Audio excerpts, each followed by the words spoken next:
Hey, good morning everyone, and welcome to the PivotBoss Pre-Market Report for Thursday, June 14th, 2018. I am Frank Ochoa, aka PivotBoss.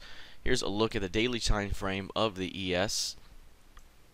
Looking at the daily time frame, you'll notice here that after the FOMC key level came out yesterday, that's 27.91 and change. Basically, price pulled back away from that level, hit the 8 period, and is bouncing a little bit. Again, what I mentioned here yesterday is basically any pullback could be seen as a buying opportunity for another stretch higher.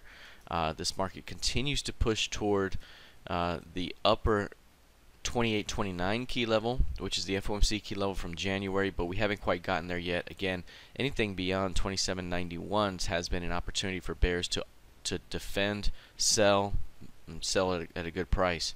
And so this pullback right now will be very, very interesting. Can we push through 27.91 through 2800? That could open up the next 30 handles up. Otherwise, failure to establish acceptance above 2800 could open this thing back up to 2700. So right now, very important part of the chart here, where price is pulling back, holding that pullback, and we could see much more ahead. So failure to hold 2770 could be a big deal here today if prices can't hold that level. All right, taking a look at the NQ. Very similar price action, pushing higher beyond the prior pivot high. Pulled back here, not quite to the 8 period, but continues to look quite bullish. The FOMC key level here from the previous session is 72.75. 72.75. So you see FOMC key level 72.75 for 613. It's right there near the highs. And again, if price can't find acceptance beyond that level, we could be pulling back here. Any pullback will likely target 7K. So right now we're trading somewhere around 72.50. That could be a 250 point decline if there's rejection around 7,300. So we'll continue to watch that one. Crude oil here. For the most part, crude oil continues to quietly push a little bit higher. We've had a very narrow range that has played out here on a 5 and 10 period basis. Getting back above 66.29, very important.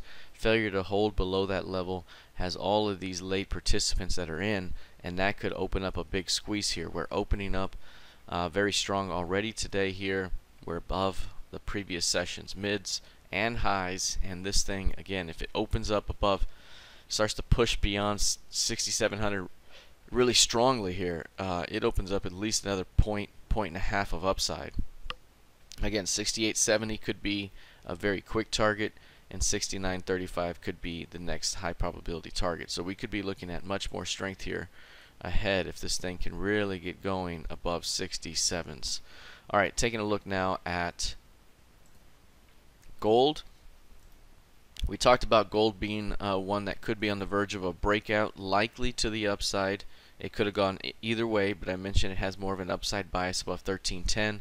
Today, already starting to make its move right now to the upside. This could be pretty significant if it can continue to maintain acceptance above 1310 today. We would likely see more upside here, but if there's any failure, if we close back below 1310 today, that could be significant. That could leave behind a tail, a rejection wick. So this thing needs to continue to show strength beyond this level. We could be looking at a move to 1317 by the end of the day. So this is pretty significant here if we can continue to hold this and close beyond 1310 today, which is still early in the day, but if we can do that by the end of the day, there could be much more upside ahead. So this is the first move right now that's happening. We'll see if we can continue to maintain acceptance above 1310. And lastly, looking at the YM here, you'll notice the YM again continues to be quite bullish overall, has not really reached the upper edge of this range that we've been looking at. It's getting close. It's getting close. It's kind of that middle zone here, but overall 24,886 very bullish. Any pullback into that zone could still be a buy for 25,785. So this thing continues to show strength, holding the 8 period average right now. Again, 25,327. That right there is the FOMC key level. We'll see if we find acceptance above it or if we start to fade away from it, because any failure to hold above that level could start some selling pressure back down, and that could get us right back into 24,886. So right now, After this flow up, we got to see if this market can maintain acceptance. If not, we could be looking at a little bit of pullback ahead. All right, that is it for now. Let's see how this plays out heading into the rest of the session. Good luck and trade well.